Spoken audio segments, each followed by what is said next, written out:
it's unwise to use movies as a guide for reality, don't you, Inspector? Depends what you mean by reality. Hello everyone, welcome to Kill the Cast. I'm your director, my name is Jerry, and joining me is the star of this play, the ever-quotable Jay.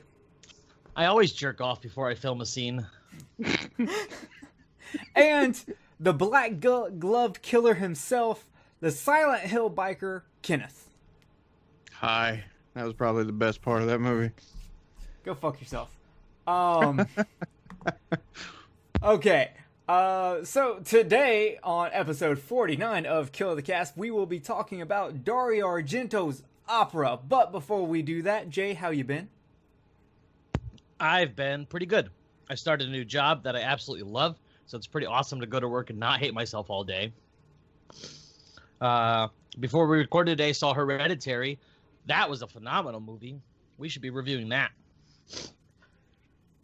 Okay. Fair enough. Kenneth, how you? Worked all week. I really haven't done anything eventful. I watched Motel Hell right before we got started with this, so That's a good movie. yeah. I'll take opera over it. It's better than opera. Oh, we're gonna fight. I have been watching Giallo movies like for the past 2 weeks straight. I've been posting in the Facebook group about all the movies I have been watching. So I've been deep inside the world of Italian cinema. And with that being said, before we get into our episode, so next episode is our 50th episode. That's a pretty good milestone. So we'll have something special for you there.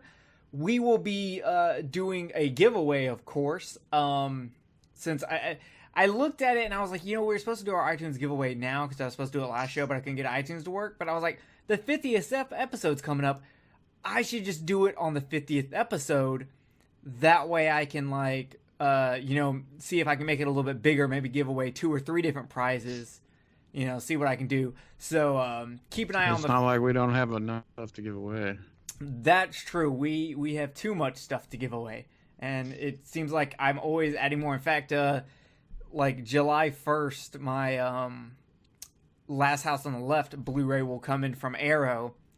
And in one of the horror packs that just came out, it had a copy of the original Last House on the Left. So I will have 3 copies of that movie. So 2 copies are going straight into the giveaway box, as I will only need my Arrow version at that point, because Arrow be rocking it.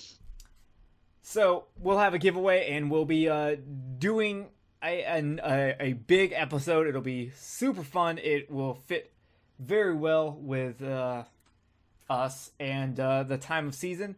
So with that said, I guess let's go ahead and jump in the movie, because I really don't have anything house cleaning wise to talk about, and I can't really. Oh wait, I'm assuming, Kenneth, you watched the Halloween trailer?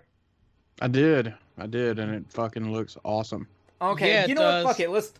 Okay, so here's the thing: is we're gonna keep this short and sweet. We're not gonna talk about what's in the trailer, because I know there's certain people that do not watch trailers. They do not want to know about what the trailer is.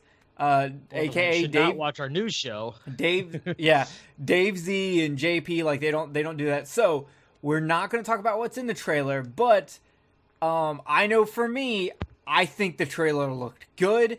I'm excited to see where they go with it. I definitely, the trailer is getting the hype up for me. I am pretty excited to see this film.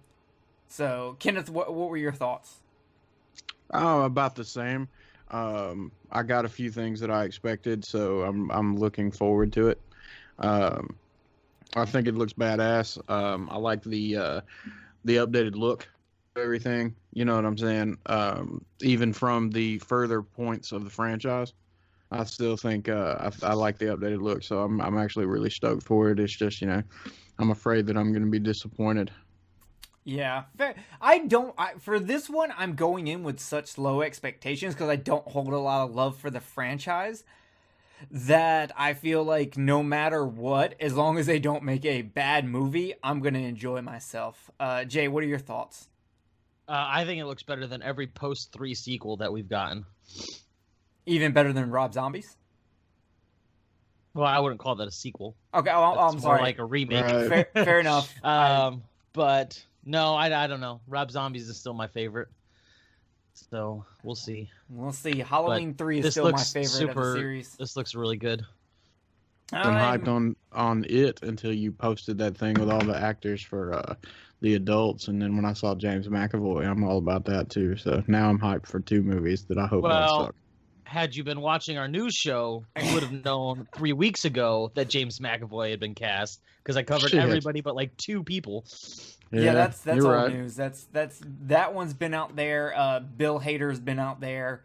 The newest one that they got the not Terry Crews, but the other black guy from the Old Spice commercials. Mm-hmm. He's playing grown up Mike. Mm-hmm. So That's funny.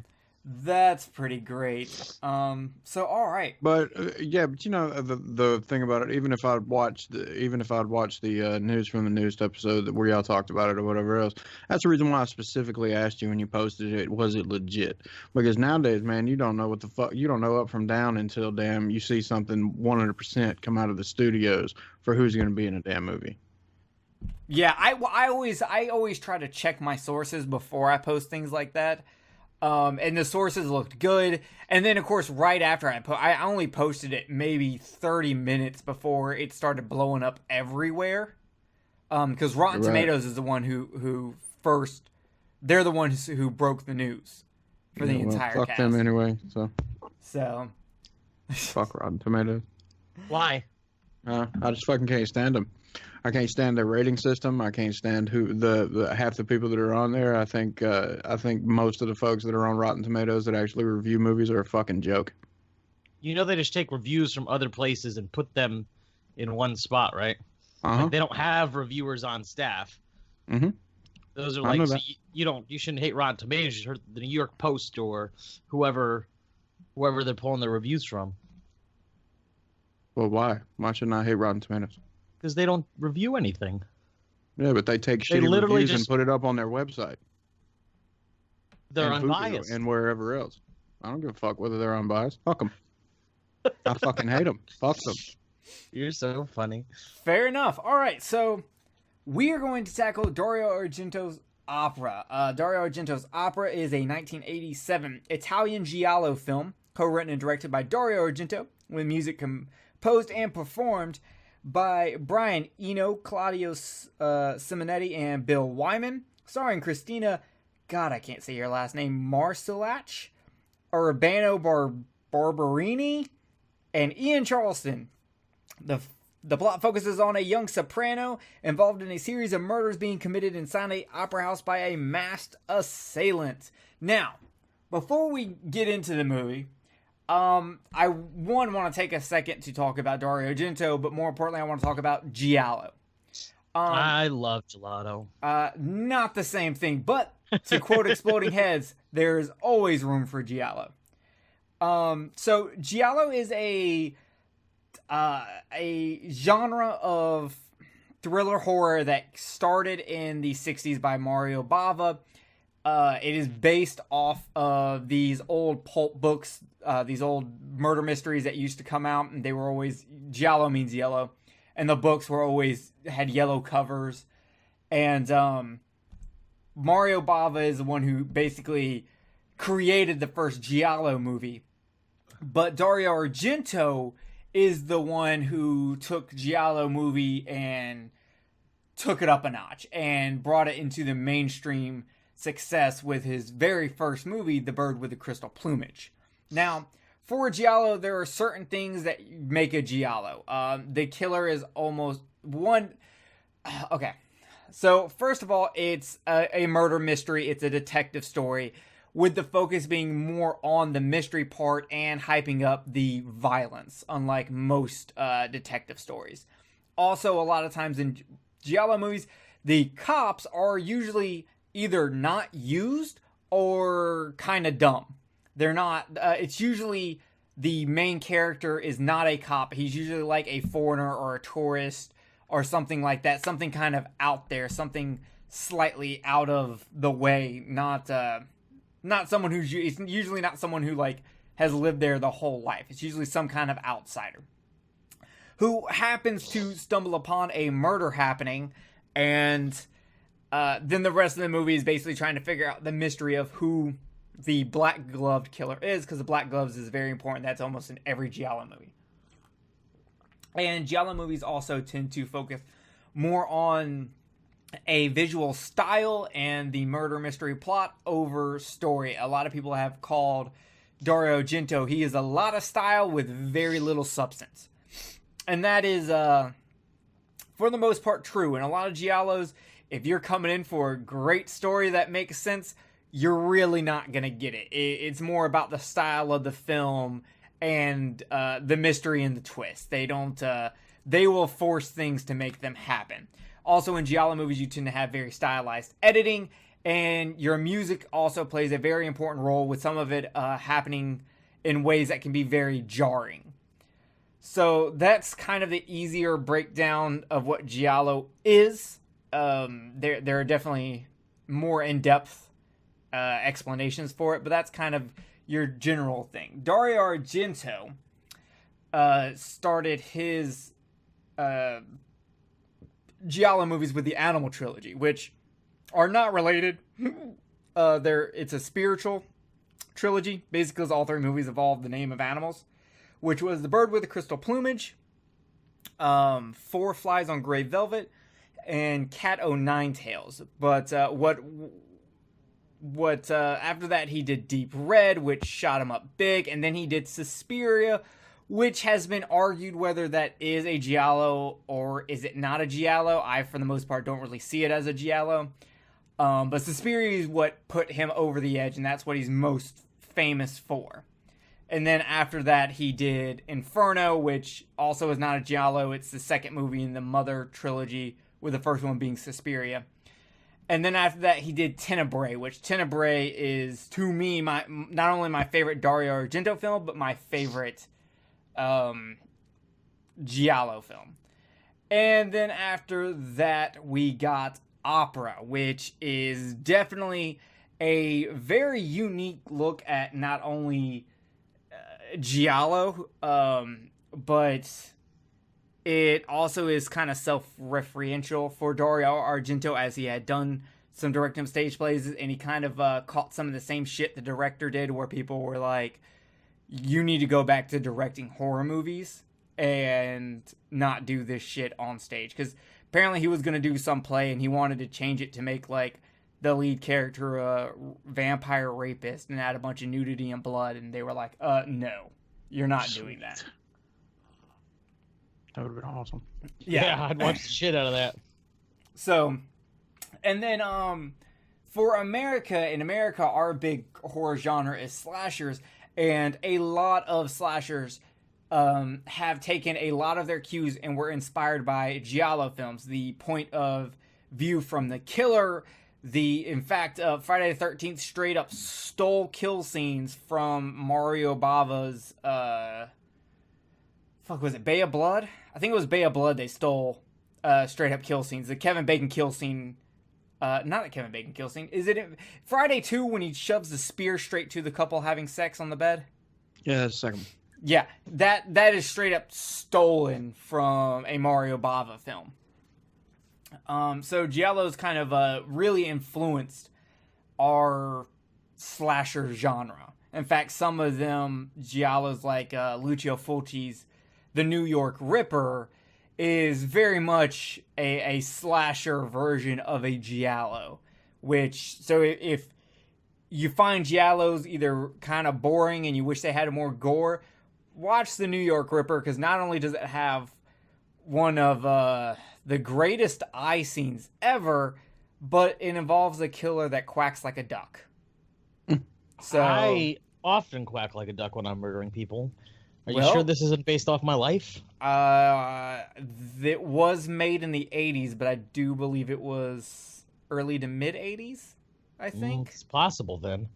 Maybe it's some fucked kind up, of... babe. It'd be fucked up to feel like I was teleportation, getting killed time by warp. Donald Duck. Yeah, the killer fucking calls the cops and just like mocks them in a fucking duck voice and quacks and shit. It's crazy. I believe it's either on Shudder or Amazon Prime if you want to check it out. It is sleazy as hell, so a lot of gratuitous things. But It's got tits.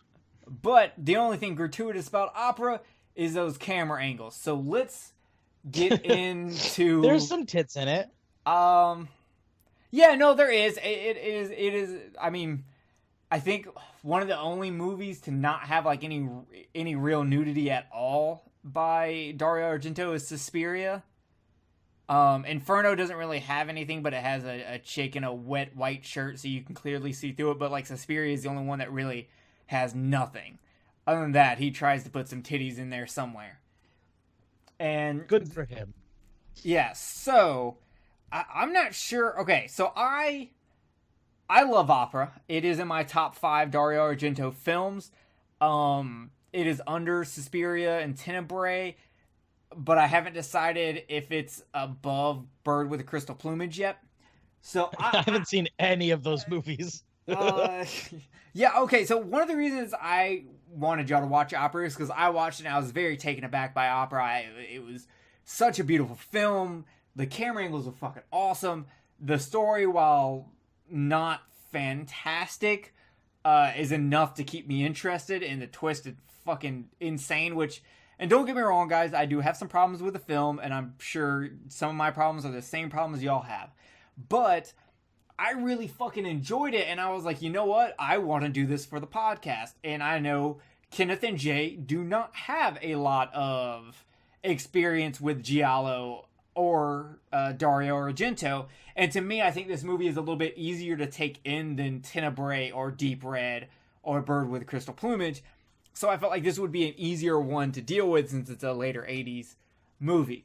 So with that being said, I enjoy the film. I have no idea how Jay feels yet, but I know Kenneth is not quite as happy with it. So, Kenneth, I'm going to let you have the floor real quick to kind of just give me your initial thoughts on it. I try not to fall asleep. So you felt it was boring. I thought it was very boring. I thought it was generic. I hated the voiceovers. I thought they were lame, especially because I recognized a couple of the actors in it, and I thought okay. But I thought they were lame. But that's just a small thing.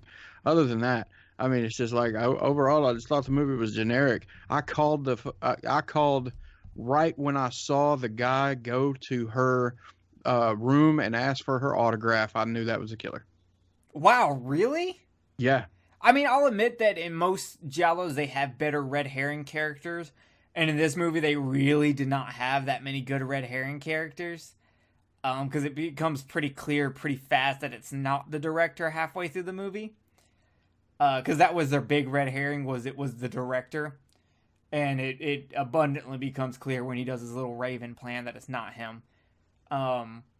Now, for the dubbing, so in Italy, when they film I don't know if I brought this up on the podcast before, but when they film movies, they do not record sound. Everything is dubbed later. So, unfortunately, you kind of have to deal. A lot of Italian films, especially a lot of Dario Argento's films, have that. And another thing with Giallo movies is they tend to use a lot of overacting. And the acting always seems a little off and weird. That's just a thing with Giallo. I don't know if it's something about Italy, because they do the same thing a lot of times with spaghetti westerns. They tend to use a lot of overacting. Well, I mean, like I said, the main actor that I recognized in the movie was the kid that got killed right after he nailed what's her name. And, you know, his rich uncle, he was staying with his rich uncle. I can't remember the character's name. That would be Stefano. He was the boyfriend, and he was the stage manager. Right. him. I mean, he's the only actor that I really recognized, and I recognized him from a movie called Surviving the Game, and it had I Ice-T love in it. Surviving the Game. Yeah, he was the if you'll think about that movie, if you can remember it well, you remember the son that had a problem with what they were doing in Surviving the Game? Yeah. That guy. Oh, It was the son. That was him. And so, I mean, but like I said, the dubbing is something small in comparison, man. I just did not I didn't see it from the perspective that you saw it, man. I didn't see it as artistic. I didn't even feel like it was an Argento movie. I just didn't. It did not have an impact on me at all. The coolest thing to me about the movie was the ravens. Dude, that raven scene when Marco releases them all and they fly around. That was also that chandelier you see in that opera house, because they filmed this in a real opera house. They took that chandelier out and built a big thing of steel so that they could have it spin around to do those camera angles. Like I said, that was the coolest thing to me, was that scene, was the ravens themselves, everything around the ravens. But my favorite part is when, that cage come busting through the window and all the ravens went out and you could see from like what you were talking about, their perspective of them flying. That was my favorite part of the movie. The rest of it, I was just kind of like, eh. I just was not taken back by it at all, man. The whole time I was watching the movie, I was like, wow. I mean, I actually wanted to message you and be like, hey man, you need to recommend me something better than this. If we're gonna get into the Giallo movies and you want me to get into it, you got to give me something better than this. Maybe we should have done Tenebrae, Jesus. Okay, well, all right, Jay, what are your initial thoughts? So I'm in the middle of you guys, it sounds like. So I agree with you, Jerry. I thought the directing of the film, the way it was shot, I thought it was a beautiful film all around. I really liked the kill scenes. I thought they were shot fantastically, especially the fucking bullet through the eye hole. I was really impressed with that. I really liked that a lot. I forgot about that. You're right. That was really good. I thought that was fantastic. So, fun fact about that scene. It was done with a real bullet and a real person. No, but that was Dario Argento's... That is Dario Argento's ex-wife. They were already divorced at the time. Wow. Hey, she has do for me. She has been in his movies multiple times.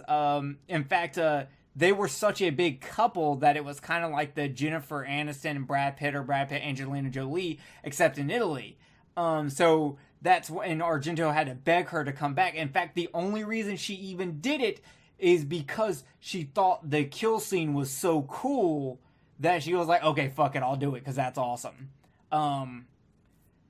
But yeah, that is Dario Argento's ex-wife. That is Asia Argento's mother. Cool. But yeah, I forgot about the eyeball scene. That was pretty cool. So that was cool. I thought a lot of the music was oddly timed and placed, especially the heavy metal. Like, I guess I understand that they were going for something like frantic while frantic things were happening, but almost all of the music felt out of place to me. It wasn't bad music. It just felt weird. Like that really, when the guy first calls her after he breaks the chick's leg, and the music is like super like for a tense scene, and like you don't even know you're supposed to be feeling tense yet because you have no idea what's going on. I felt that was just like way out of place. So, well, that was her listening to opera, because she just listens to opera throughout the fucking entire movie. In fact, most of the times when you hear opera music, it's because it's actually being played wherever they are. That's fine, but it was clearly the part in the opera had no words. It was just music, and it was clearly being played on purpose to go with the scene. It just didn't fit for me. Now, that's actually kind of common. A lot of music in Giallo movies is made to be kind of jarring. But I agree with you. I hate the metal music in this movie. I can't stand it. It sounds like shitty, generic Judas Priest made love to shitty, generic Motley Crue and gave us weird... Judas Priest alone. It gave us this weird thing, and it unfortunately that was Dario Argento chasing a trend, because it was just a trend in Italian movies at the time to use that shitty generic metal. Gotcha. So that's my biggest complaint about the movie In fact, the first time I watched the movie, I said, man, that was amazing, except for the music, because every time that fucking metal music happened, it took me out of the film. Did you look up anything on the metal music? Because I did. I did not. It's actually, and I don't know if I'm pronouncing this right because I could not, but it's the name of the band it's GOW, so I guess it's Gow or Go or something like that. But they really didn't do a whole lot. They kind of came together for this. The only thing that they're known for is under the pseudonym of Steel Grave. They recorded 2 songs for this movie. That's it. Steel Grave is kind of a good name. I'll give them That's that. an awesome name. Actually, one of the songs is also called Steel Grave. Yeah. See, because One of the 2 songs. like, I wish Dario Argento would have used Goblin, which is the band he normally uses, but they don't do like metal like that. But they did Suspiria and Tenebrae and Deep Red. They did the soundtracks for those, and it was fucking phenomenal. But, see, I actually like the music, but then again, you know me, I like shit like that. And So but the bad, I like the music. I did not like it in the movie. right. The bad thing about it is I always, when it comes to putting metal music in movies like that, you have to be very selective of where you put it, because anytime you watch a movie like that, metal always comes to me is the shit has got to be. But yeah, anyway, so the metal music has to fit. Like, what do you mean? Well, like I was saying, anytime that I expect metal music to be in a movie, it has to be in a very chaotic scene. There has to be a whole bunch of shit going on, and I agree with Jay. When these kill scenes were going on, it just wasn't, there just wasn't enough going on. It wasn't fucked up enough for metal to fit there. Yeah, and I like I said, it's the thing I hate the most about the movie is that metal. I fucking hate it. It does not work.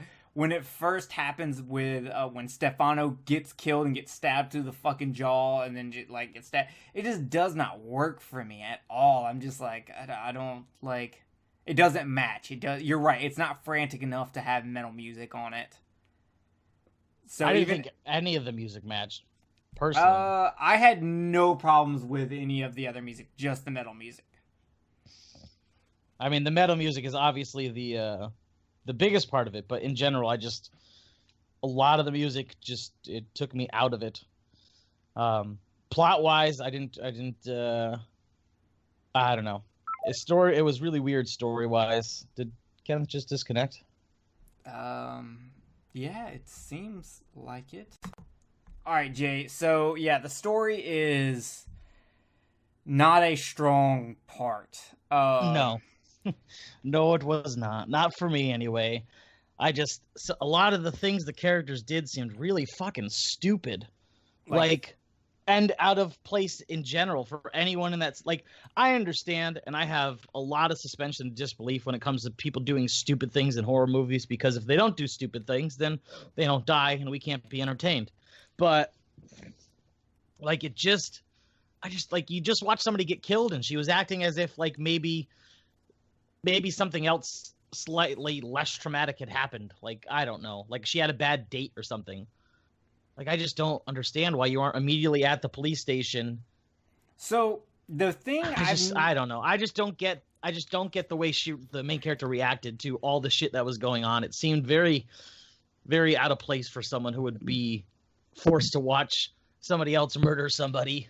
Dude, Yeah. I completely agree with you. I'm sitting there the whole time and I'm thinking, did I miss where he told her that if she tells somebody what's going on, he's going to fuck her up?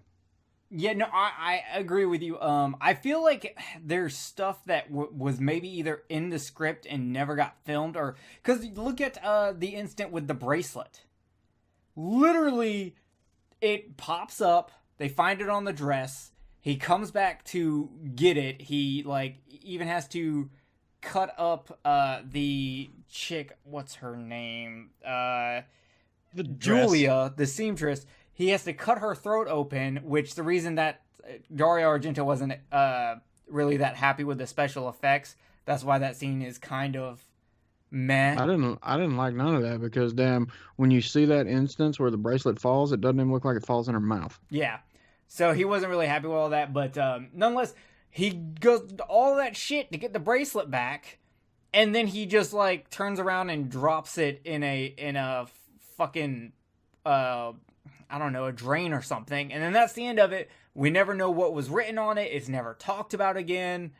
Nothing. What the fuck? My assumption after getting to the end of the movie was that it was the singer's mom's. I'm sorry, I said this in every episode we talk about anything. I'm terrible with names, but the main character's mother, I assumed it was her bracelet. So I assume the same thing. So, well, if you haven't seen Opera, I'm about to spoil the fuck out of this. So the killer is Inspector Allen. He, just so, because we're about to get into some issues with the film, so I need to go ahead and have this cleared. He used to have a thing with Betty's mom, who was also a opera singer. Betty, that's her name. Yeah, Betty's mom, liked to be tied up and would enjoy watching Inspector Allen kill people. But she would not let Allen have sex with her, so Allen eventually got tired of it and got pissed off and killed Betty's mom, and has been apparently waiting around for Betty to become famous so that he can start this all over. Now, if we go to the very beginning of the film, Mara Shakova, who is a famous opera singer in this movie, gets hit by a car. There is absolutely no fucking way Alan was behind that. No way. There's no way he could have planned that. There's no way he could have known she was going to come out right then. None of it. The only thing I can think of to justify the start of this movie is because he is an inspector. I'm sure the police got the 911 call, and he probably keeps a very close eye on Betty in general, because he used to want to bang her mom and kill people for her. And this happened to be, the golden plate landing in his lap for him to redo this, because right after she gets hit by a car, Alan calls Betty and tells her, you're going to be the lead in Macbeth now. So I assumed that he pushed her into the street. Well, the only problem with that is so the actress who was supposed to play Mereshkova got paid for a week's worth of work. She flew out there, but they didn't get to her scenes in time, so she just took her money and left after her week was up and was like, you paid me for a week. That's it. It's not my fault you didn't use me. So they didn't have the person to play that role, and so they had to take out a bunch of stuff in the script that involved that character, and from that point they just did a point of view camera shot for that character. And that camera angle shows everybody pretty much following her. You can go back, Alan is not in there. And even if he was, the chance of him being able to push her in front of a car is pretty far out there for a movie that's already pretty far out there. Well, that's what I just assumed anyway. See, that's the kind of stuff where I'm okay with suspension of disbelief. What I'm not okay with is the police not knowing that a body was a mannequin. until weeks later. Yeah, so yeah. The final... It was discovered that it wasn't even a human at all. I was like, you should have figured that out 10 seconds after the fire was put out. Yeah, and how the fuck did Alan get out of that burning room? They showed in the flashback. He just kind of threw the mannequin into it. Yeah, but they didn't show how he got out of the room. Through the door. The door was locked. Through the other door. What other door? I don't know. I assume there was a second door. They never show another door. Maybe there was a giant human-sized ventilation system, like in her fucking apartment building. I mean, that is, I guess, possible. But one of the problems I do have is how ridiculous the idea that he just let a mannequin burn, cops didn't realize it, and he got out of that burning fucking room. It just... Yeah, I'm not sure. Because there's a lot of stupid shit, like, in the bullet scene, how did it go through a peephole into her head and then somehow went down and got the phone on the floor also? Did it ricochet in her skull? The angle, well, it could. It's very possible. That kind of stuff happens where someone tries to kill themselves and the bullet just ricochets or sound around their head and comes out the other side without ever doing any kind of permanent damage. Yeah, So but I mean, that's you can, a possibility. But like in most giallos, you can point out all kind of ridiculous shit. Like go back to the first kill when Stefano gets killed. You're telling you walked all the way up to Betty tied up, and literally the killer just like steps forward and stabs you in the face, and you never saw him. How? How did you never fucking see him? magic. Or like when It's after, actually a supernatural film. He has wizard powers. and like after they release the ravens, Betty hides in her dressing room, and the director walks in, and Alan somehow is already in there, and is able to not be seen by either one of the other characters in this very small room, and knocks out Marco and takes Betty. And no one saw that. Like, there is tons of shit in this movie you can fucking pick apart. But with most giallos, like I said, it's all about style. And to me, this movie has fucking great style. I love the look of this film. I love the camera angles. I think Argento is fucking amazing with his camera angles. I love the quick cuts, the close-ups, just how most giallos feel very disjointed, and it's done on purpose with those quick cuts and the close-ups. And I like that. The only thing I don't like is the picture, the fucking brain. The random, like, shots of a brain just, like, twitching. I sound like I hate this movie, but I love this movie. Like, I have problems with the movie, but I think it's fucking just such a fun ride when fucking that scene where the Raven's just chewing on fucking Alan's eye. Yeah, that was pretty good. Like I said, but that's a Raven scene, and I really like the Raven scenes. I mean, I like that. I love all the death scenes. I love the Raven scenes. I will say that our main character, Betty, is not the greatest choice. In all, like, not very well written. Dario Argento is not very good at writing his characters, which is weird because he got his start in the movies by helping writing like spaghetti westerns for Sergio Leone, and he was also a film critic before his dad let him produce them. His dad was his producer. His dad was a movie producer, so he and because his first movie, Bird of the Crystal Plumage, was a huge hit. After that, he pretty much could do whatever he wanted. And it made it to where he does all kind of just like weird, crazy shit. Sometimes I agree with it. Sometimes I disagree with it, like the ending of this movie, because it's whacked. Now, Kenneth, what's your thoughts on the story? Because you've talked about how like everything bored you. So I'm assuming you did not like the story and you don't like the twist ending. But since you're a fan of M. Night Shyamalan twist, I was kind of interesting how you felt about the twist in this movie.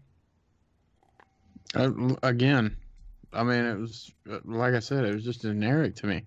I didn't even see it as a twist. I just didn't. I mean, I just was not into this. Like, I didn't see, the fact that that dude was involved with her mom. I was just like, okay. I mean, I didn't really see it as anything overly dramatic. I was actually kind of like, well, I could see that. You know what I'm saying? I thought it was kind of cool that that her mom was kind of shot the fuck out, and damn, stuff like that. And there were aspects of things like that that I've seen in other stuff. So it's like, I really just I really wasn't that impacted by it at all. I was just like, okay, that's cool. It didn't blow me away at all. That's crazy to me. I mean, dude, I'm being 100%. I'm sorry, bro, but I just didn't. No, it's fine. I just didn't dig it. I mean, it was just like, I was just like, all right, whatever. See, because I thought you would like it and Jay wouldn't. No, maybe it's because I just watched Hereditary, and Hereditary is definitely like along the same lines as The Witch, and it follows, and The Babadook with it being like an artsy film, I guess you'd call it. I don't really know how to put it. But so my mind was already set up for something that looked really good and was beautifully shot, but may not be the standard style horror movie. So that's a possibility that I was already in the mindset for this kind of movie. But yeah, like I said, in general, I thought it was beautiful. I really liked the kill scenes, especially the gun through the people is my favorite part of the whole movie. Absolutely. I can't even get behind most of the kill scenes, man. I mean, the gun through the peephole, that was awesome. I will say that was awesome. That was a great fucking shot. But I can't even get behind the rest of those. The first one where he jabs the guy in the fucking mouth, that was awesome. I mean, like, all right, for instance, the whole the pins on her eyes to keep her eyes open. That was granted. dope. I give it credit that that's a cool idea, but it's not very practical, man. The whole time I'm sitting there watching her, I'm like, just blink your eyes. It's not gonna hit him. I mean, it wasn't going to him at all. And then, all right, so that, I mean, like I said, it was a cool idea. It looked cool, but it wasn't practical. And then, but I mean, we'll get past that and I'll quit picking apart that far. I did not like the way when her boyfriend got killed, I didn't like the way that looked. I thought the whole thing with the bracelet, even past the inconsistencies of the bracelet itself, the kill looked like shit. And even Dario Argento didn't like it. You know what I'm saying? So it's like, I thought that looked like shit. The coolest special effect to me, aside from the bullet through the eye, was when dude gets his face fucked up by the Ravens. That to me was the coolest special effect. That was cool too. And to me, the most beautiful shots of the entire movie, besides the Ravens, was I liked the shots where they showed the inside of the opera hall. I liked that. And then I like the ones at the end of it where damn, she's running through the grass and everything else like that. It reminded me of the Sound of Music.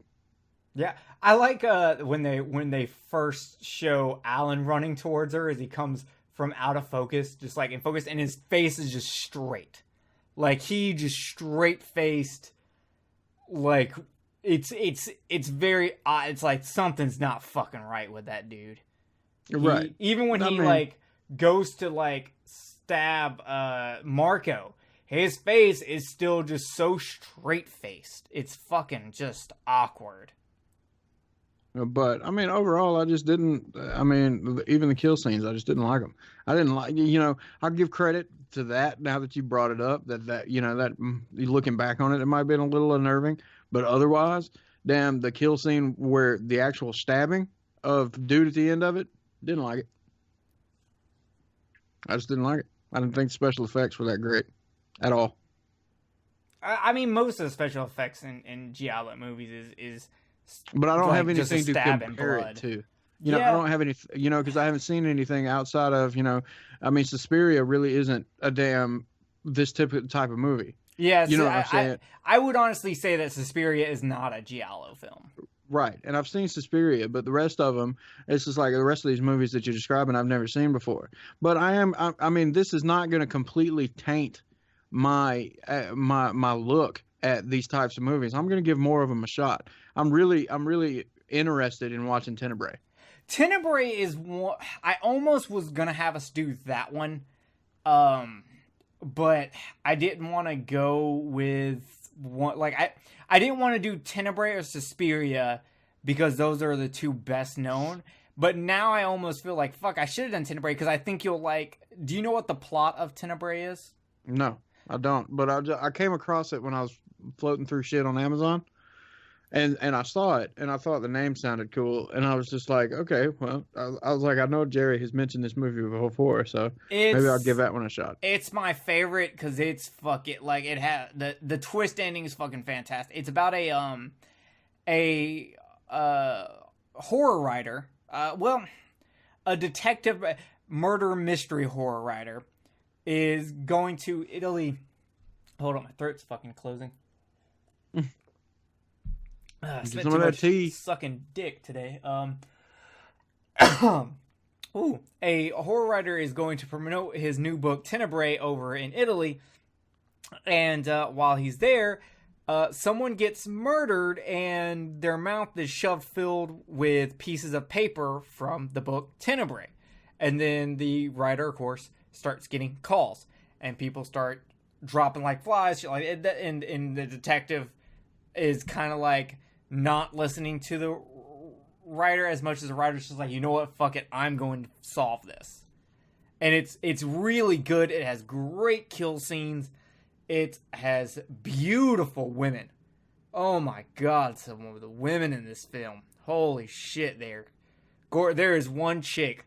If you see the poster of it, it has like, in fact, that's the background on my phone right now. But it's the chick with like, where it's just like from her neck up, and she just has like the blood dripping down. Yeah. From her neck. The chick that's in the movie that is kind of where they take that. When you watch that, the number one thing you're gonna say is, she has amazing tits. All right. Yeah, man. Like I said, I mean, that one I'm interested in. I'm interested in watching the New York Ripper. You know what I'm saying? Just because I was talking to you about something about the other day. I just want to fucking watch something that's absolutely ridiculous. Yeah. I will say the best non Argento Giallo I've watched so far is Torso. That one is fucking awesome, and it has an awesome fucking swamp scene that I just adore. Torso's shoot them to me, man. I mean, I'm not, like I said, I'm not gonna let just this one movie taint, you know, a whole genre of films. I'm not gonna do that. You know me better than that. So, damn, I'm absolutely willing to give other ones a shot, man. It's just this one just didn't do it for me at all. Fair enough. Jay, how do you feel? Do you want to explore more in the world of Giallo, or are you just like, yeah, I'll just go back to slashers? I don't know. Part of me wants to, because I want to expand my range of things that I like, but this one just didn't. Like, it had some cool imagery, but it was kind of like almost like a chore to watch because it was boring otherwise. So I don't know and you said this was one of the easiest ones to watch too, so that kind of worries me. I thought it but was. I like expanding. I don't know. I'm torn. I'm really torn. Maybe I'll watch Suspiria again, not because it's a Giallo, but because it's Italian horror. Because it seems like every country, regardless of the genre, has its own style. Like French horror, I fucking love. Martyrs, Inside, Right. High Tension are all very different, but I loved every single one of them. Yeah. So maybe it's not necessarily. Maybe it's just this one movie, and I just need to try other things from Italy because I like Japanese horror, I like Korean horror. They all have their own styles, and there's things I like and don't like. So maybe I just need to explore Italy because that's actually probably my least watched country of origin when it comes to horror movie. Now that I think about it. And it's crazy how that works out, man, because it's like, I never really think about it until, we're doing this, but you're right, man. I mean, every single country that we watch horror movies out of has its own stylized version of the thing. Like, even down to fucking British horror, man, it's completely different than from over here. That's true. So, you know what I'm saying? And I mean, I love British horror. So, maybe we should do a show on that one day where we should, like, do the geography of horror films and talk about horror ones from around the world. Yeah, man, where we talk about some of our favorites from each one of the major players in the horror genre. We should do a top 10 list where it's top 10 foreign horror, but you can't don't limit it to where it's like you can only choose one from each country, but instead just use some restraint not to pick like 5 Japanese horror movies. Like try to spread it out, because that would be a lot of fun. Because when it comes to French films, I love Martyrs. Martyrs. Me and you were talking about that the other day. Yeah, Martyrs is that fucking film, man. Holy shit, it's so good. But I like a lot of German horror movies, man. I got a few German ones. Oh, German. Let me see if name some besides Dead Snow. Name some other German ones, because Necromantic 1 and 2. Haven't seen those. The Violent Shit trilogy. Nope. Damn it! I'd have to go. Cannibal. Look. Yeah, we watched Cannibal. So we watched Cannibal. There's one that I can see the cover of it in my head, and I can't remember the name of it, but I've got it in there.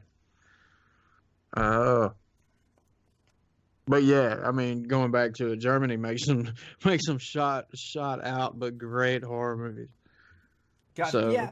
I kind of feel like I kind of want to pick like three movies, three Giallo movies for us to try this again with.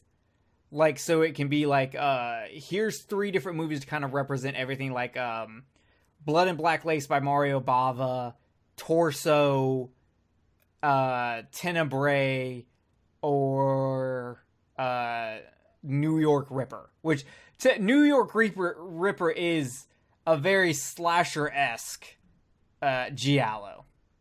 It is definitely still a Giallo because of it still has the mystery element to it and the detective element to it, but it's very, very fucking slasher-ish.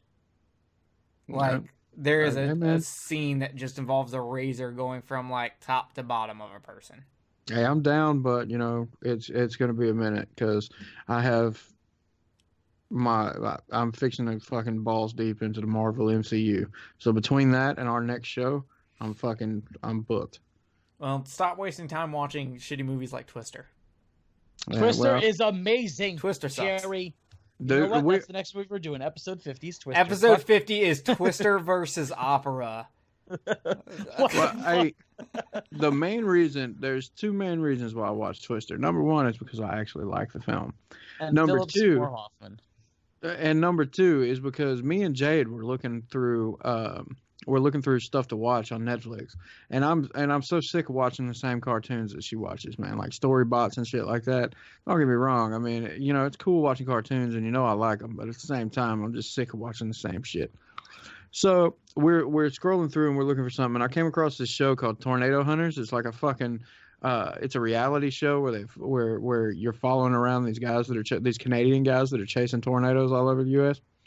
And it was really a cool show, and they have some really, really good shots of real tornadoes, but it sparked this whole conversation where I had to explain to Jade what a tornado was, and that, you know, and that they were real, and that it could really happen and stuff like that. And I felt kind of bad for telling my 6-year-old that there's this fucking destructive force that's like a finger of God that can destroy anything in its path. But at the same time, you know, and then I was just like, okay, well, let's watch a movie about it that's not as it's extremely intense as some of the other fucking disaster movies that are out there. And Twister isn't. It's good, you know what I'm saying, but it's not as intense as some of the other ones. So I was like, hey, we can watch this, and you know, Jade actually really enjoyed it. And then we had another long conversation about why tornadoes. wouldn't she? Because it's a great movie. Oh, right. God.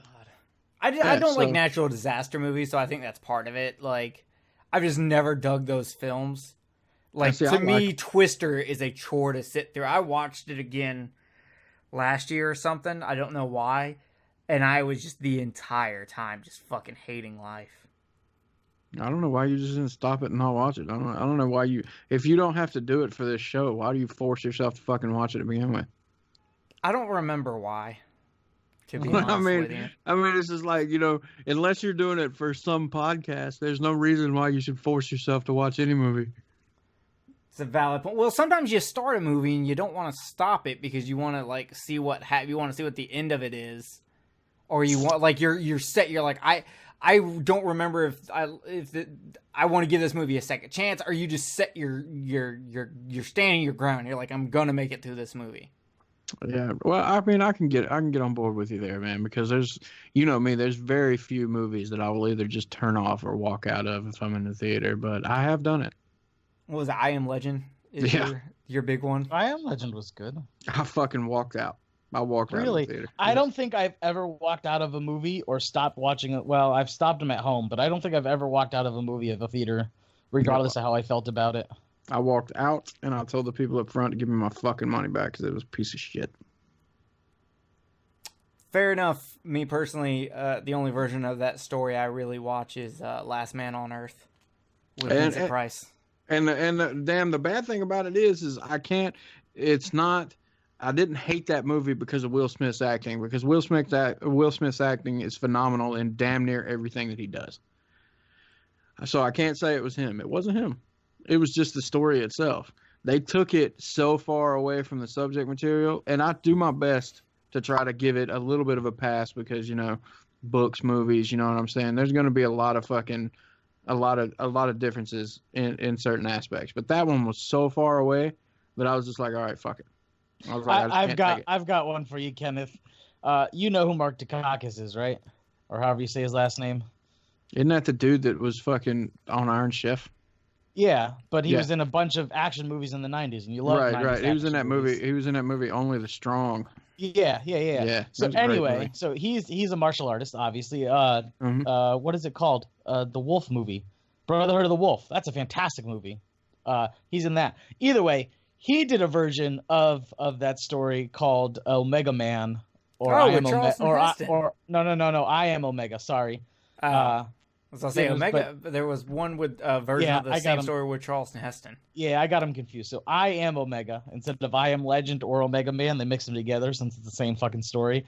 And you should watch that. That one's might be more up your alley and entertaining in its cheesiness, but it's got old Mark Dacakis in it.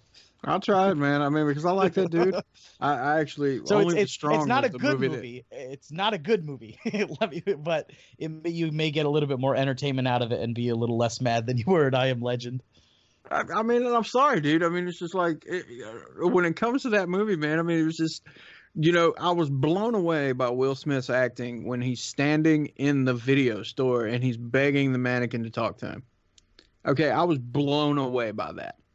That was such a powerful scene. That's the reason why I have to give Will Smith's acting credit, because his acting did not fuck that movie up.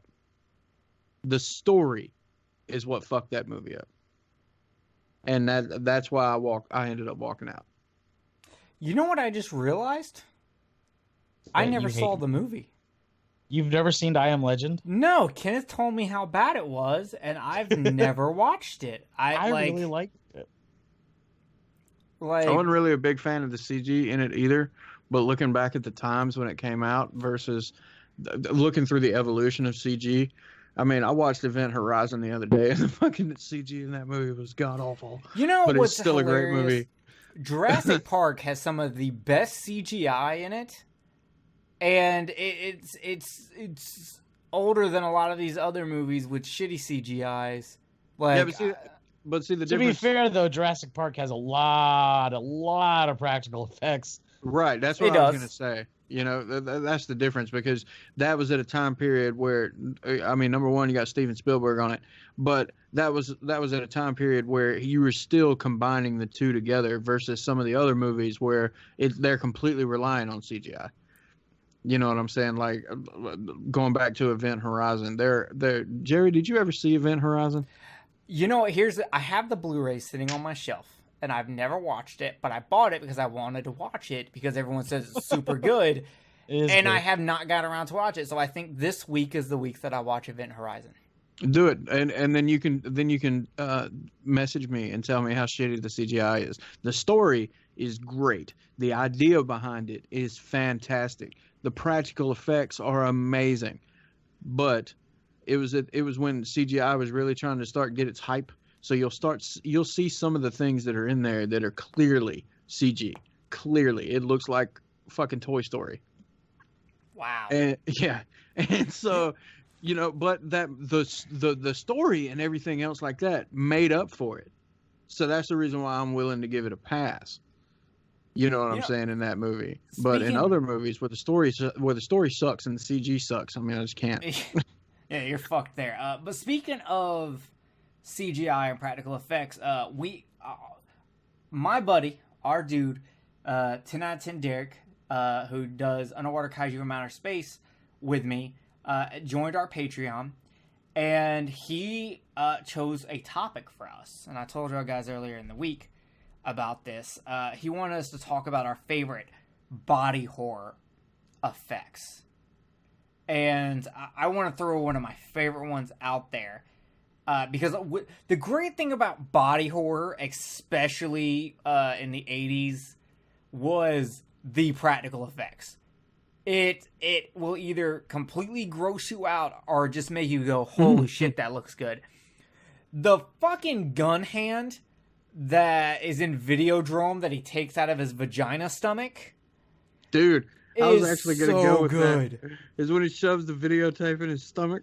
Yes, and then he pulls out the fucking handgun. It's oh my god, it's so good. So awesome. That's actually me and you both are on the same page with that, man, because that's what I was gonna bring up. It's so good, dude. I love it.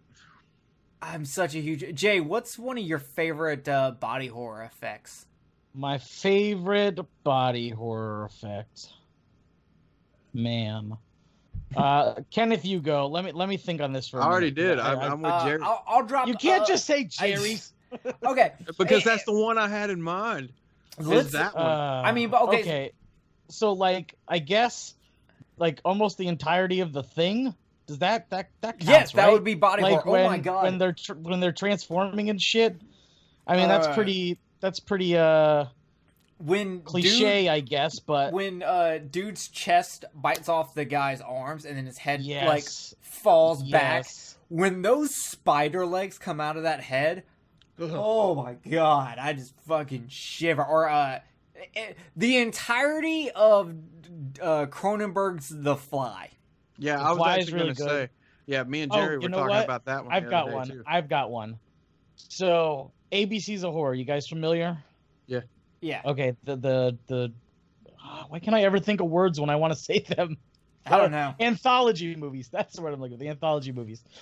It's part 2. And I cannot remember what letter it is, but one of the stories in ABC's a Horror 2 for Dick is about a woman who is pregnant, and the baby does not want to come out until her dad gets home, and so the baby grows up inside of the mother, and the end of the clip is basically the girl standing up inside of her mother and wearing her mother's skin and just like puking out her bones and guts and shit.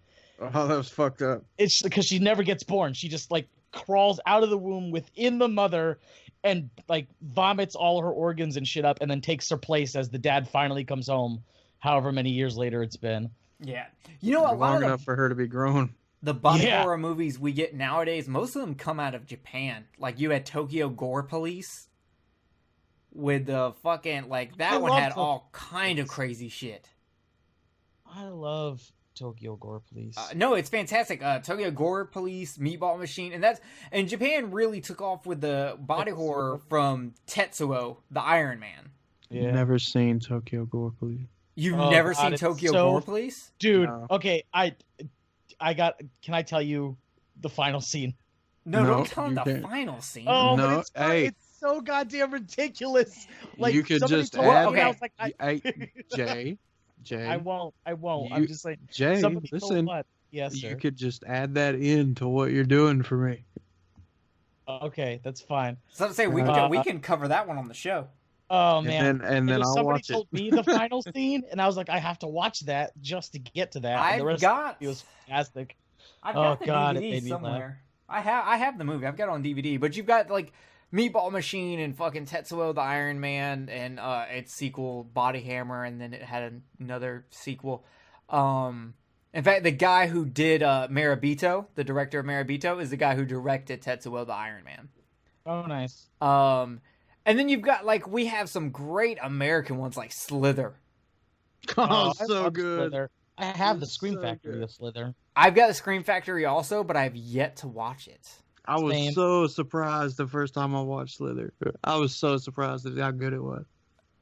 Oh my god, it's been a long time since I've watched it. That's a fun one. I definitely need to watch. But yeah, when it comes to body horror, we all know Cronenberg's he's the man. He's the master, man. Between Dead Ringers, The Brood, that scene in Dead Ringers where the chick's like starts biting on the fucking connecting flesh, just fucking weird. Dead Ringers is fucking weird. Okay, I finally got around to watching that, and what about the scene in Hellraiser where the two twins get twisted up on the spike? Oh yeah, that's fucking good. Hellraiser's got a lot of good body horror. Yeah, dude. I didn't even think about that. Hellraiser is a fucking man. Frank in general. Yeah. Jesus. Yeah, I was watching that. I was watching that documentary. The Leviathan. Yeah, I was watching Yeah. that the other day, man. And it's like, I was sitting there, and me and a friend of mine were watching it, and when she saw it, I was like, "There's one thing that if you can't say anything else about Hellraiser is how fucking good the skinless fucking Frank looks. Yeah. It looks amazing, man. The special effects for that, and granted, it wasn't the actor underneath it, obviously, but damn, the whole that whole thing, like where he's wearing a fucking suit, but he ain't got no skin on his face and his head. I mean, that whole aspect of it. I mean, it was just fucking creepy and awesome looking. Dude, when fucking like Frank first comes back and his fucking body's like crawling towards her. Right. Ugh. That whole scene looked fucking amazing when he's being like kind of birthed from inside the floor. Yeah. Have you ever seen the movie Society? Mm-mm. It's a body horror movie from the 80s. I have it on my list. If you want to see some crazy, whacked out shit, Society is that movie. Holy shit! There's a face coming out of an ass at one point. Yay! It's fucking weird, man. It's fucking weird. But yeah, body horror is one of those like. It's a little different than when you're just watching like, say you're watching Zombie and you watch the chick get a splinter to an eye. Like that's just standard gore. Body horror is where there is some kind of like, just next level mutation shit. Yeah. What about Nightmare on Elm Street 2? Nightmare on Elm Street, yeah, we just did Nightmare on Elm Street 2 when fucking Freddy comes out of Jesse. Yeah. And that's crazy because Jesse's so pretty, I would always come in him. But yeah, man, I mean that whole like when we were talking about on the last episode where fucking Freddy's fucking blades are coming out of the ends of his fingers and shit. That whole scene where he's like split his arm, Freddy's arm is splitting out of Jesse's arm and shit. Yeah, that is just, man. Nightmare on Elm Street 2 is the best of the series. You know, Well, it's not, but that's okay. it is. Jay, It's up there. It's not, but that's you're okay. wrong. You're No, wrong, Jay. I don't get to be wrong about this. Well, you kind of had my back a little bit for opera, so maybe I'll sacrifice Nightmare on Elm Street. You can have my back for opera, so that way you can hold me up while I'm sleeping through it. Oh, it wasn't that boring. I'm serious, dude. It was to me, man. I mean, it was like watching Veronica. Although here, I'll be completely honest with you, and this is completely unrelated to the movie, but I just find it funny because of what you just said. Halfway through, I had to stop and take a nap, but that's just because I didn't get a lot of sleep last night. But I just think it's funny that you said you fell asleep. But okay. Is that a reason why I needed to? Is that a reason why I needed to message you 20 minutes later? No. I was out of the house when you originally messaged me, and so I was going to be home in about 20 minutes, and that was the perfect timing. Right when you messaged me is when I started the movie. Oh, okay, cool. I took a nap when it was the scene where she's sitting cross-legged on the bed, and that's when I was like, okay, I got to pause this and take a nap, or else I'm going to fall asleep during it. It's kind of funny because I told both y'all that I was worried that this would be like Digging Up the Marrow, where I really, really dig the movie, and then y'all are kind of like, and so the conversation, like, and not even like I hate it, so I like can like sit here and talk shit, and we can like have a debate, like, but like just being kind of on it, and I was like so worried that was gonna happen, and it happened. I think No, it didn't. It didn't happen though because, what's his face? Kenneth. See, I'm so fucking terrible at names. Kenneth hated it. Don't even know my I was name. We've been recording shit for like 2 years, and you don't even know my fucking name. I know your name. I just can't. I'm bad. I have bad recall. he's used to. Oh, you should start taking some Total Recall. Da-da-da. But I do feel like it's because I don't think Kenneth doesn't hate the movie. He just finds it boring. He doesn't have anything to say about it. Like there's nothing like it didn't sway him. It wasn't like enough hate where like me with The Village. It was just like this is boring. Yeah, I mean, I don't get it. Yeah, I mean that's just it. I mean it's it's not one of those movies where I can fucking just throw a whole bunch of fucking hate on it. Because, I mean, it's not one of those movies that was so goddamn bad that everything was fucking horrible and I'm going to sit here and bitch for 2 hours. It's not that. It's just, there just wasn't a whole lot to it to me. It was generic and straightforward. I mean, I don't think Fair. anyone's ever described opera as straightforward. yeah. I mean, it was just like I said. I mean, to me, everything just kind of fell into place. I mean, it was like I said, I fucking knew dude was the killer from the beginning, and it's like, you know, everything just kind of one thing after another. You know what I'm saying? I mean, the only thing that kind of came out of nowhere to me was the little girl in the fucking vent. Yeah, I felt like they should have done a bit. Like, they did show the little girl. They showed someone in the vent early on in the movie. But, like, I do feel like there's a bunch of just missing parts in this movie. I mean, so, you know, I mean, the only thing that I wish is that we could have saw Newt's mom naked. Dude, she's in an Italian film. She probably is naked somewhere. Right. Almost every chick in all these Italian films are nude somewhere. But, I mean, otherwise, dude, I mean, like I said, I mean, you know, it's definitely not one of those movies that I probably will ever watch again. Okay, so I guess you don't want me to buy you a copy on Blu-ray? No, I'm good on this one. I also don't want a copy of this on Blu-ray. Well, I have it on Blu-ray, and I like it. That's good. You should own things you like. I can't believe you, like, don't like the fucking pins under the eyes, man. I love that. I thought that was cool. I just didn't, dude. Like when it first happened, when he put it on her the first time, I'm sitting there and I'm looking at it and I'm like, but it's not. It wouldn't have the effect that he wants it to have. The placement of it was just difficult for me. Now, if he had taped them directly to her bottom eyelids, then that would have been different. But he didn't. He taped them like right on the top of her cheekbone, and so where he taped them right there on the top of her cheekbone. Probably just didn't want to risk the actual actress. Right, but still, I mean, to me, I did my best to try to look over it because, like I said, it looked cool. So I did my best to try to look over it, but at the same time, I just couldn't let that aspect of it go because you can even sit there and when you're watching a movie, you can see her blinking behind them. Yeah, I just think it looks so fucking cool that you talking bad about. I'm gonna throw an iron at you, and Even then I'm gonna that, be I'm dumb and like- try to unmask you. Yeah, at that point, when the iron got thrown at her, I actually fucking laughed at that because damn, like the instance right after that where she's like looking up at the ceiling like, oh my God, I can't believe you just did that. And it stops for a second. I'm like, and then she falls down and you see the iron hit the fucking floor. I was like, oh my God, man, that was one of the shittiest shots I have ever seen.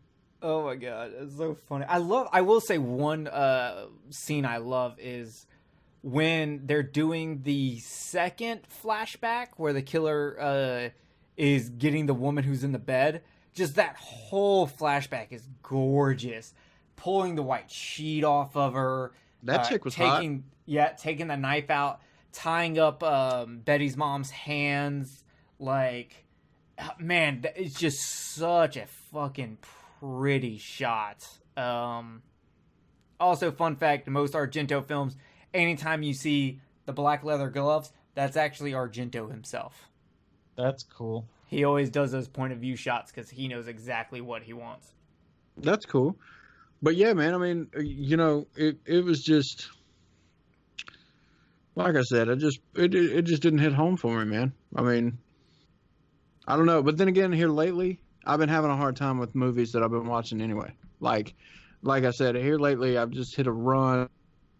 When anything that is related to the horror genre, I've hit a run of movies that are just, you know, boring. You know, it just is not doing it for me. Nothing that I've been watching lately has had the impact that I was hoping for. So I'm hoping that when A Quiet Place comes out on Blu-ray and I pick it up or I rent it or whatever I'm going to do, I'm hoping that it'll have that effect. And I'm hoping that Hereditary will actually do it for me because nothing that I've been watching lately has done it for me. Nothing. Really? Man, I've been very much engrossed with older horror. I'm always engrossed with older horror. I just love the way it looks. But watching all these Giallo films, I've been mostly watching films from the 70s. And just like most of them different. The only one I really didn't like that a lot of people liked, I watched one called Black Belly of the Tarantula. Mm. And I didn't really care about this, but it did have one of the craziest fucking drug smuggling things I've ever seen. where how they were smuggling drugs is they were shipping tarantulas, and instead of sand in the bottom of the container, it's cocaine. Whoa, coked out tarantula? Yeah, so the tarantulas are basically fucking coked up. But they don't do anything with it. It's like one scene and they don't do anything with it. But I'm just like, I want to do a whole movie just on fucking cocaine tarantulas. Are you fucking kidding me? That's a pretty rad idea, actually. That's the fucking greatest thing I've ever fucking seen. I don't give a shit about any of this other stuff. And because like, I doubt y'all ever watched the movie, but that killer, the fucking like the killer in the movie ended up being this guy who was blind, who's not actually blind. And like his wife that he had killed 5 years ago, like basically degraded him and talked shit to him, so he killed her. And then he worked at this spa place where the main chick there was blackmailing people. One of the people who's blackmailing was the chick who was like shipping the cocaine spiders. And but another chick in there like he's blind and he's a masseuse, so he's like massaging this like super fucking hot blonde chick who's naked, and she starts like touching his dick with her foot, and I guess he took it the wrong way, so he ends up like snapping and killing her, and then he just can't stop and he kills more people, one of them being the cocaine spider lady. And then like later in the movie you find out that it's fucking the blind guy, and he's not blind, he's wearing contacts, and you're just like, what the fuck? This is a good thing I like about Giallo movies is like I rarely ever call who the killer is, rarely ever, because it's always some weird shot out crazy thing, like they're just throwing darts at a wall and whatever hit. Okay, so this movie is going to be about a blind masseuse who killed his wife. He's faking blindness and kills this horny chick, kills a woman who smuggles cocaine and tarantulas, because that's the business model you need to be in. Like, it's just weird cracked out shit. I got this fucking visual of exactly what you just talked about, like a set of damn dartboards, and each one of them is a different aspect of the film. Like, you got killer. All right, and then you got all these different things that the killer could be. And then you've got the next dartboard, which is fucking what's wrong with the killer. And you've got all these different things. So they fucking throw a dart at the first one, and it's like, oh, it hits masseuse.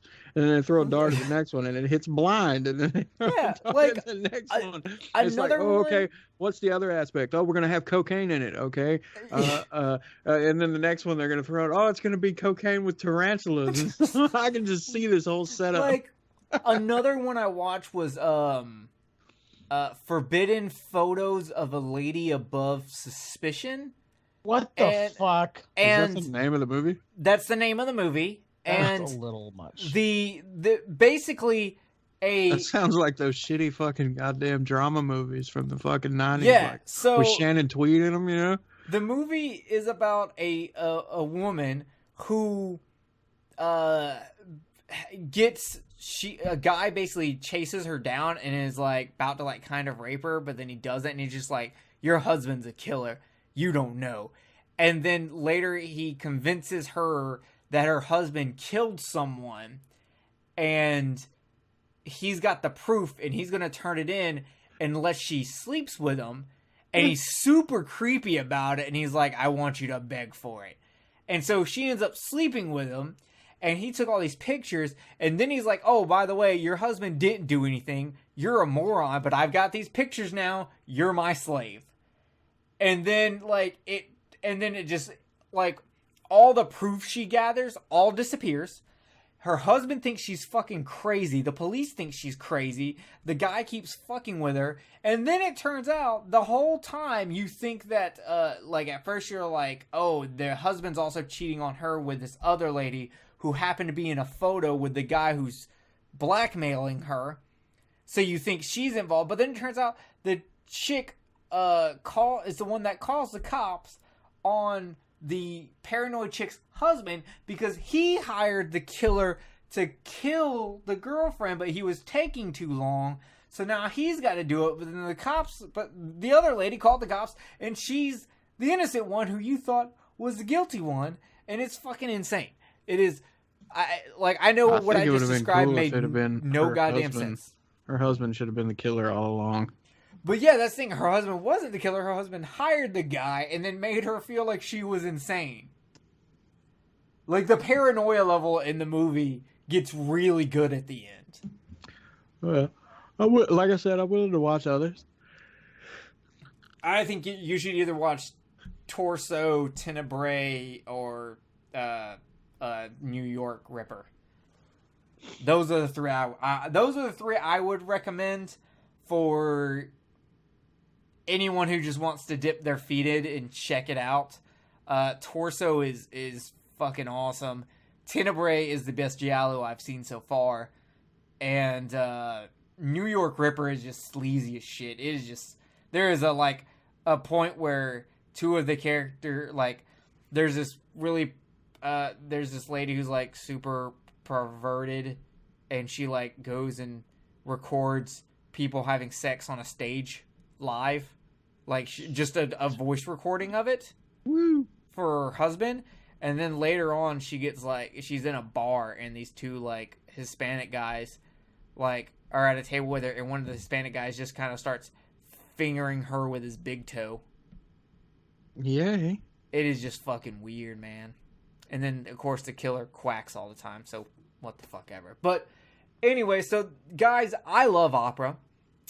Jay's kind of in the middle. He thinks it's a very gorgeous looking film, but story is extremely lacking, and I do agree there. The story is not that great, but I think the visuals make up for it greatly for me. And Kenneth didn't like it at all. Thought it was very, very boring. So, high recommend for me. Kenneth does not recommend it. And Jay says, if you need something to watch after you jacked off, you can watch opera. I don't even. I guess. I recommend watching this movie. I mean, if you're looking to have a good nap, like Jay did. I told you that wasn't because of the movie. Sure. I don't know. If you stop a movie to take a nap in the middle of it, the movie can't be doing that much for you. And no, listen. My sleep schedule gets really fucked up sometimes. I was out late last night. I got up fairly early this morning. I was just too tired. It literally had nothing to do with the movie. It's happened to me watching The Matrix, and The Matrix is my favorite movie of all time. Yeah, but you've seen it enough to where it's okay if you fall asleep. I'm just saying, it wasn't the movie. It's Sure. the movie. Okay.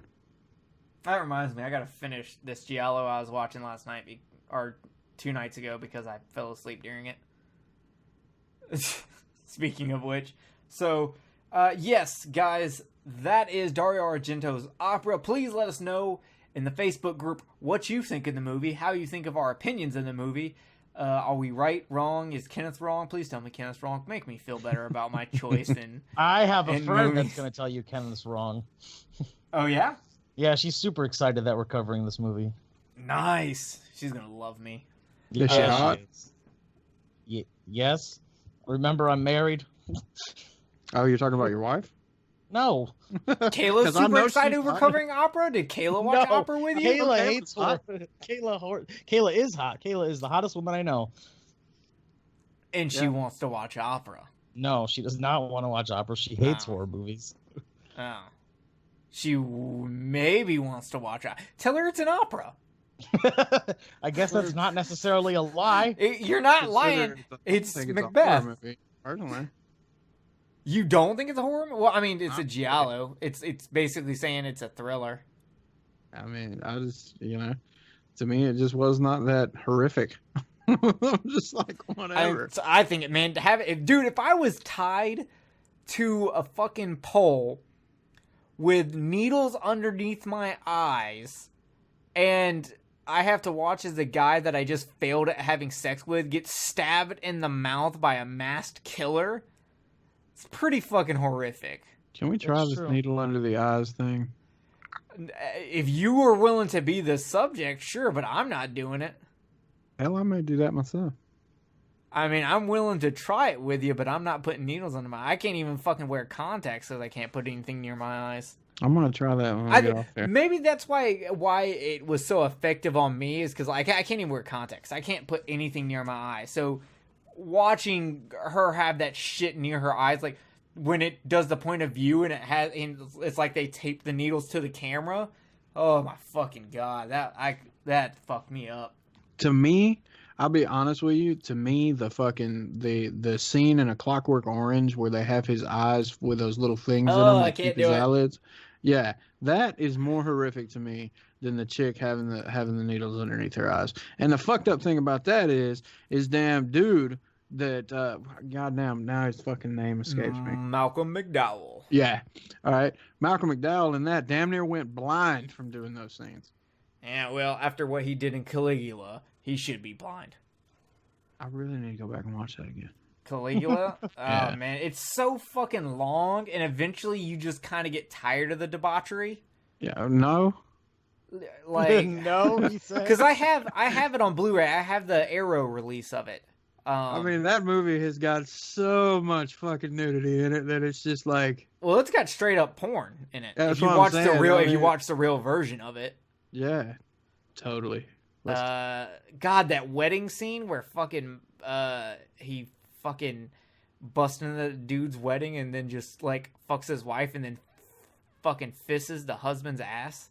Whoa, I need to watch this movie. Oh, have you never seen Caligula? No. I don't. I think it does have an American Blu-ray release. I've got the Region B Arrow release. I don't know if it's something I need to own. It just sounds like something I need to watch. Yeah, if you Dude, can find it, I there's like 3 different versions of it, so you have to be kind of careful. You want to find the longest version, which has all the shit in it. But it's fucking weird. You can get it at Starship down here, man. Oh yeah. Yeah, and they actually sell it in the normal fucking Blu-ray section, not the porn Blu-ray section. And it's a Canadian release of it. Oh, okay. Oh, yeah, fucking, man, it's a movie. You know who I forgot? What's her It's a fucking movie. name? There's a woman who's in it who's a very, very, like, famous and respected actress, and she's nude in the movie. It's Helen, is it Helen Mirren? Yeah, yeah. Oh, she's in Caligula? Mm-hmm. Yes. Oh, God, I need to go watch this immediately. God, I have such a crush on her. Oh, I yeah, do things. it's Helen Mirren, and she is fucking I hot. do things. I do so many things. God save the Queen. Yeah, So that's many things. fucking... Huh? Oh, man. Yeah, Malcolm McDowell's in it. Peter O'Toole's Have you seen in it. that, Jay? Have you seen the Queen with her in it? No. Yeah, where she plays the fucking Queen of England. No, I haven't seen that. Yeah, I know of you it. need to watch just that. haven't seen You it. need to watch that shit. That movie was fucking amazing. Yeah, so If you've got a hard on for Helen Mirren, man, I am so in love with her. because she was hot and red too. She's hot in everything. I don't care how old she is. yeah, she's fucking smoking hot in Caligula. Yeah, So dude. you definitely need to check that one out. And it's just it's one of those films that is just a spectacle to watch. Like there's just so much going on, and the fact that there's like, if you watch the uncut, unrated version, there's straight up porn in it. You're like, but there's Malcolm McDowell is in it, Helen Mirren's in it, Peter O'Toole's in it. You're just like, how did this get made? How did this happen? What worlds combined to make this movie a thing? Because it's a period piece that also has hardcore porn in it and debauchery and just fucked up shit all over the place. Like, it's a very interesting watch. I think the unrated version of it's like 2.5 hours long, but it feels like 3.5 hours long. It's good stuff. So yeah, but yeah, that's it, guys. Episode 50 is coming to you very soon. As of this recording, we're recording this right now on Sunday the 10th, and next Sunday will be recording of Underwater Kaiju from Outer Space, and then the Sunday after that will be the recording of episode 50, and we're not going to tell you what it is because it's going to be a very special surprise. We'll do a giveaway on that episode, and we hope you join us for it, or blown away for it. Once again, let us know what you want to tell us about opera. Thank you to Derek B for giving us the topic choice of body horror. We got to dive into that a little bit. That was fun. I can't wait to see what Derek picks for the month of July. And if you want to have us pick a topic or review a movie or just some kind of random shit, join our Patreon. Get on there. Tell us what you want. And we'll see what we can make happen for you. And other than that, we'll see you in the Facebook group, Kill the Cast, pretty much everywhere. Check out News from the Noose, a weekly news show that Jay and I do. Jay is the creative force behind that. I just record my segments and give them to him. Well, I mean, I edit my segments first. I'm not a dick. I don't make them. Well, I offered to edit them when we very first started. Like, you didn't have to edit them. You're like, oh, yeah, okay, cool. And then the first clip you sent me was edited. I was like, oh, okay. Yeah, you already have to do your own, and you already have to, like, add stuff. Like, there probably will be some point where I'm just like, dude, I didn't have time to edit. Here's raw footage. Just do whatever. Yeah, but when I have time, I'm put in clown noises and all kinds of fun stuff. Let's see how well Jerry does with these clips from a Serbian film right next to him. Here we go. You're like, and my nephew was born, and then the scene pops up. And so, yeah, check out You News from the motherfuckers News. are sick. It is. I'm a terrible person. Oh, Kenneth, shut up. Wait till we cover a movie that actually has we need to cover Necromantic.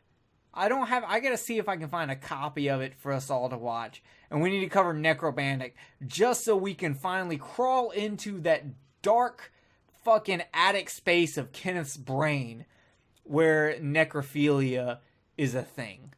Necrophilia is a thing. But I'm talking about as it exists in the fucking dark attic of Kenneth's brain. Are you sure you want to do this? I'm pretty sure I want to be inside you. You have been. Are you sure you want to fucking damn? I want to go back. Okay. I want a vacation there. All right. I want to set up tents. I want it to You be... want to pitch tents?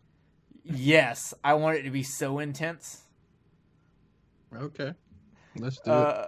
Yeah, so, but yeah, guys, so episode 50 is coming up. I'm super excited about it. It only took us, 2.5 years? Because in November, we'll celebrate 3 years. Sure. So, 2.5 years, 50 episodes.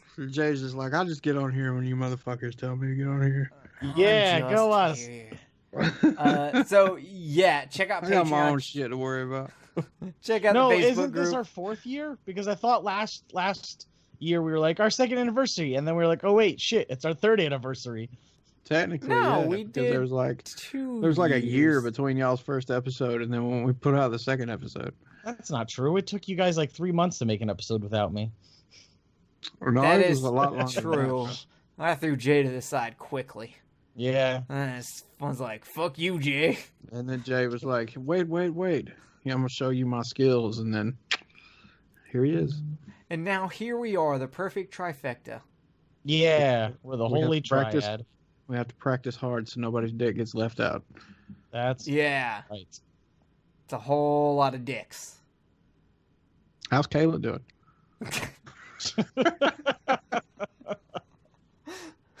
I'm glad that it's not just Reese who catches it now. Now Kayla gets to catch it. Hopefully not an STD, but you know what I mean. No, I don't have any STDs that I know of. I really thought that you were the abbreviation of standard. What? The abbreviation of standard is STD. I am pretty average and standard. You're right. Oh my god, completely off topic. Y'all remember Chappelle's show and that skit with the rapper Dylon? No. Oh, never mind. Y'all didn't watch Chappelle's show like that? I watched Chappelle's show. I just don't remember a lot of it. Yeah, I don't Damn know it, y'all a lot won't of find either. this funny. Dylon there was a thing on there where they were like, Dylon, what's your favorite 5 rapper? And he goes, Dylon, and Dylon. And the new Pusha T album came out, and there's a reference to it where it goes, people talking shit, how do you respond? I'm top 5 and all of them Dylon. And I thought it was hilarious, and I was going to tell y'all, but it doesn't matter now because y'all don't remember That shit. No. Fuck this. Kill the Cast is over. I'm starting a new show where we just review Chappelle's show. Done. You Okay? can do that by yourself, bro. No, you're going to be forced to do it. You're under contract. Yeah, you think so? I don't think we are. I think you are. Where's If my I'm money? I was just gonna say, where's my paycheck, homie? It's in the mail. It will be paid to you Did you really in just fucking tell me that the check's in the mail, you bastard? 3 easy payments and 1 hard as fuck one. The 4th one must be paid in rupees. Your old lady's real hot. You What just was wanna- Zelda rupees? Because I'll take them. Yes. They will be delivered by bird. You will unfortunately have to wear a necklace of Fruit Loops so the bird can find you. That's fine with me. So yeah, expect those payments are in the mail, guys. Y'all are under contract. Sweet. Well, see you next week on the Chappelle Show podcast.